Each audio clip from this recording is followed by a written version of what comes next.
जय हिंद दोस्तों। एथिक्स की केस स्टडी को सॉल्व करने के लिए मैं दृष्टि की इस किताब का यूज़ करता हूं, जहां पर आपको बहुत सारी केस स्टडी मिल जाएंगी और अलग अलग सिचुएशन की आपको बहुत सारी केस स्टडी मिल जाएंगी, जिनको सॉल्व करके आप अपनी प्रैक्टिस कर सकते हो। मेरा डेली का रूटीन होता है, मैं रात को 10 बजे से 11:30 बजे तक डेली केस स्टडी सॉल्व करता हूँ। अगर हम केस स्टडी की बात करें तो तकरीबन 6 केस स्टडी आती हैं और हर एक केस स्टडी 20 नंबर की होती है। इसको उसके हिसाब से अगर हम देखें तो 120 नंबर की केस स्टडी जो है वो हमारे एथिक्स के पेपर में आती है और 130 नंबर के क्वेश्चन आंसर आते हैं। और हर क्वेश्चन जो है वो 10 नंबर का होता है और 13 क्वेश्चन आते हैं तकरीबन। तो उस हिसाब से अगर देखा जाए तो अगर हम एक केस स्टडी को सॉल्व करने में मैक्सिमम 15 मिनट भी लगा रहे हैं, जबकि एक केस स्टडी जो है वो लगभग 11 से 12 मिनट में बहुत ही आराम से सॉल्व हो जाती है। तो लेकिन हम फिर भी 15 मिनट मैक्सिमम लेकर के चलते हैं। तो उस हिसाब से हम 1.5 घंटे में अपनी केस स्टडी जो है वो सॉल्व कर लेंगे। इसीलिए मेरा डेली का रूटीन होता है कि मैं 10 बजे से लेकर के रात को 11:30 बजे तक मैं डेली केस स्टडी जो है उसको सॉल्व करता हूँ, ताकि मेरी जो स्पीड है वो भी बनी रहे। और अक्सर जो मेरी केस स्टडी है वो लगभग 15 या 20 मिनट पहले सॉल्व हो जाती हैं। लेकिन इथिक्स के पेपर की मैं डेली प्रिपरेशन क्यों करता हूँ, उसके पीछे का एक रीज़न है। अगर आप जीएस पेपर 1, 2 और 3 के पेपर में देखेंगे तो उसमें जो मैक्सिमम नंबर आते हैं ना, वो तकरीबन 80, 90, 100 या 110, मैक्सिमम वो आपके नंबर 100, 110 तक रहते हैं। जबकि आपको उसमें सब्जेक्ट बहुत सारे पढ़ने पड़ते हैं। जैसे जीएस पेपर 1 में हमें history, geography, society, art and culture पढ़ना पड़ता है। जीएस पेपर 3 की अगर हम बात करें तो हमें इकोनॉमिक्स पढ़नी पड़ती है, हमें इन्वायरमेंट पढ़ना पड़ता है, साइंस एंड टेक पढ़ना पड़ता है, और जो डिजास्टर मैनेजमेंट है हमें वो पढ़ना पड़ता है। तो उन एक एक पेपर को के लिए ना हमें बहुत सारे सब्जेक्ट पढ़ने पड़ते हैं, तब जा करके हमें जो उसमें मैक्सिमम नंबर मिल पाते हैं ना वो भी तकरीबन 110 के आसपास ही नंबर होते हैं। लेकिन अगर हम एथिक्स को देखें तो एथिक्स में ना आपको इतना सब कुछ पढ़ना नहीं पड़ता है। एथिक्स में आपको बस कुछ एग्जाम्पल्स देखने होते हैं, जो भी करंट में एथिक्स से रिलेटेड एग्जाम्पल आए हैं, या जो भी ईमानदारी, सत्यनिष्ठा से रिलेटेड जो भी आपको एग्जाम्पल मिलते हैं, वो थोड़ी बहुत आपको एथिक्स का बेसिक पता होना चाहिए कि हर एक टर्म जो है उसकी बेसिक डेफिनेशन क्या होती है। और रही बात केस स्टडी को सॉल्व करने की, तो जितना ज़्यादा आप केस स्टडी को सॉल्व करेंगे उतना ही ज़्यादा उतना ही ज़्यादा जो है आपको बेनिफिट होगा।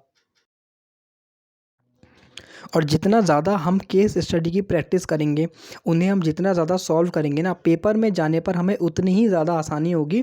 और सबसे मेन चीज़ ये है कि जब हम केस स्टडी को सॉल्व करते हैं तो उससे ना हमारे जो लिखने की स्पीड है ना वो भी बढ़ जाएगी। और उसका जो फ़ायदा मिलेगा वो आपको मिलेगा एसए की राइटिंग में, या फिर जो जीएस के आप पेपर देंगे उसमें।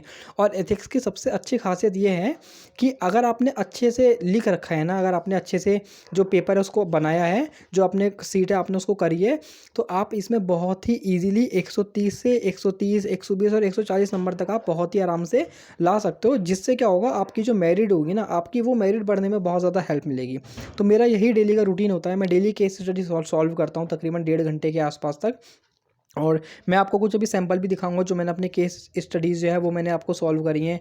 और कोशिश करूंगा मैं कि कुछ ना कुछ जो भी एथिक्स से रिलेटेड जो भी हमारे एग्जांपल्स वगैरह होते हैं वो मैं आपको यूट्यूब पे लाने की कोशिश करूंगा, अगर पॉसिबल हो पाता है तो।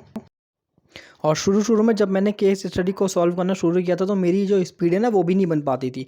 इवन कभी कभी ऐसा होता है कि किसी केस स्टडी को समझने में मुझे 5-5 मिनट लग जाते थे, जबकि उतनी देर में हमारी केस स्टडी की तकरीबन 50 से जो 3 से 4-5 लाइनें जो है वो लिखी जानी चाहिए थी। तो शुरू में मुझे बहुत ज़्यादा प्रॉब्लम होती थी, बट धीरे धीरे जब मैं प्रैक्टिस करता गया तो वो चीज़ मेरी बहुत ज़्यादा इंप्रूव होते गई और बहुत ज़्यादा इंप्रूव होते गई, जिसका जो बेनिफिट है वो मुझे पता है कि सभी जगह आपको एग्जाम में बहुत मिलेगा। तो मेरा यही कुछ रूटीन है। और 11:30 बजे तक मैं केस स्टडी को करता हूँ। उसके बाद जो 11:30 से रात को 12 बजे तक मेरा रूटीन होता है, मैं आधा घंटा अपना जो है रात को मैगजीन वगैरह पढ़ता हूँ। और मैगजीन भी मैं बहुत अलग तरह से पढ़ता हूँ, उसमें प्रीलिम्स, मेंस और इंटरव्यू जो है वो तीनों चीज़ों को मैं कवर करके पढ़ता हूँ। मैं दृष्टि की मैगजीन को फॉलो करता हूँ। मैं मैगजीन को किस तरह से पढ़ता हूँ उसकी वीडियो भी मैं आपके सामने लाऊंगा, ताकि आपको हेल्प मिलेगी मैगजीन को इफेक्टिव तरीके से किस तरह से हमें पढ़नी है। और इसके बाद अगर हम बात करें तो 12 बजे से जो मेरा रूटीन स्टार्ट होता है वो मेरा प्रीलिम्स का रूटीन स्टार्ट होता है। क्योंकि अभी प्रीलिम्स में 6 महीने भले ही ज़रूर है, लेकिन हमें अभी से जो है वो रिवीजन करके रखना, अभी से जो है हमें रिवीजन करके रखना। तो मैं डेली 12 बजे से 1 बजे तक मैं ज्योग्राफी पढ़ता हूँ। उसका भी मैंने एक छोटा सा व्लॉग बनाया, तो वो भी मैं आपको बताऊँगा मैं कैसे उसका रिवीजन करता हूँ, किस तरह से मैं पढ़ता हूँ।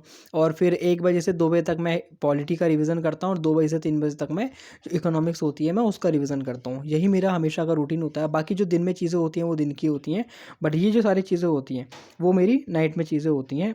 और इसी तरह से मैं कुछ अपने केस स्टडीज़ जो हैं उनको सॉल्व करता हूँ।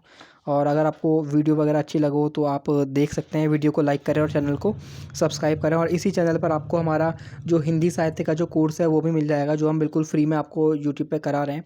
आपको प्लेलिस्ट मिल जाएगी, हम भारत दूरदर्शन नाटक हो गया और आषाढ़ का एक दिन, इन नाटकों को हम अभी तक जो है सॉल्व करा चुके हैं। आप वहाँ पे जा कर के बहुत ईज़िली देख सकते हैं अगर आप चाहो तो। और कोशिश मैं यही करता हूँ कि जब भी मैं केस स्टडी को सॉल्व करूँ मैं, तो मैं टाइमर लगा लूँ, एटलीस्ट 1.5 घंटे का मैं टाइमर लगा लूँ, ताकि मुझे पता चले कि हाँ मैं 1.5 घंटे में केस स्टडी जो है उनको सॉल्व कर पा रहा हूँ या फिर नहीं कर पा रहा हूँ। और आप भी इसी तरह से चीज़ों को कर सकते हैं।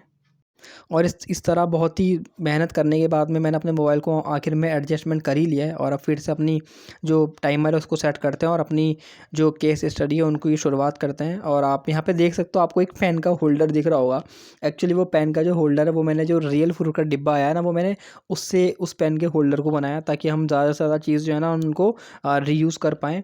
और आप भी ऐसा कर सकते हैं, अगर आप भी किसी भी प्लास्टिक वगैरह को अगर आप रीयूज़ करना चाहें तो आप उसको रीयूज़ कर सकते हैं। और इस तरह की ये पूरी कुछ व्लॉग है, जो आप छोटा सा व्लॉग है जो आप चाहें तो देख सकते हैं। Thank you so much.